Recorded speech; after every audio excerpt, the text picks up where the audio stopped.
Did people in the Middle Ages have bad teeth? Well, yes they did, but for very different reasons than what you might imagine.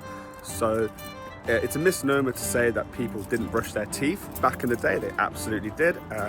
Oral hygiene was as important then as it is today. In fact, maybe even more important, because in the Middle Ages, they had this belief in bad humours, miasma, the idea that bad air coming from the mouth is what gets people sick. In fact, this idea was actually only debunked in the 19th century by a guy called John Snow.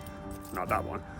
So yes, you would be absolutely expected to clean your teeth back in the day, and that was very simple. People would have toothbrushes. That was mostly for people who were slightly wealthier, and if you didn't have a toothbrush, it's actually quite simple. You get a twig, snap it, and the snapped bit in the middle can be made kind of bristly if you like, kind of scratch of it.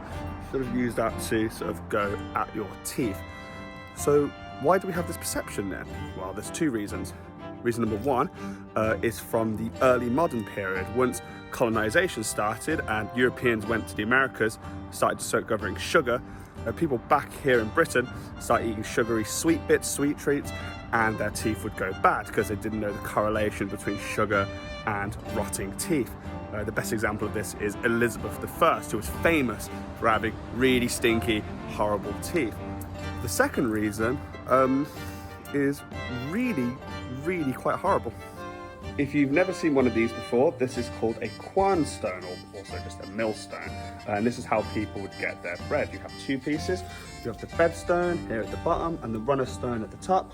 You put your flour in there, twist it, and the flour comes shooting out. There's actually a demonstration which is badly filmed, but it's actually the first video on this channel.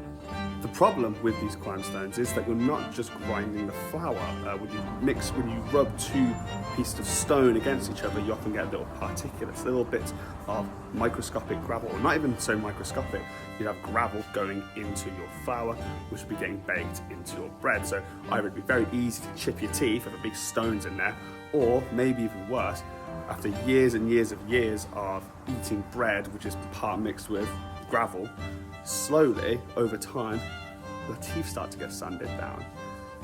This is very well attested in the archaeological record. In fact, I think if you were to travel back in time to the Middle Ages, I think people would actually notice you having full teeth, not horrible sanded down pegs. And I think we can just appreciate here for a moment just how horrible that would be. Of all the aspects of the Middle Ages, one of the many reasons why I would never want to travel back in time, I think that's actually pretty high up on the list.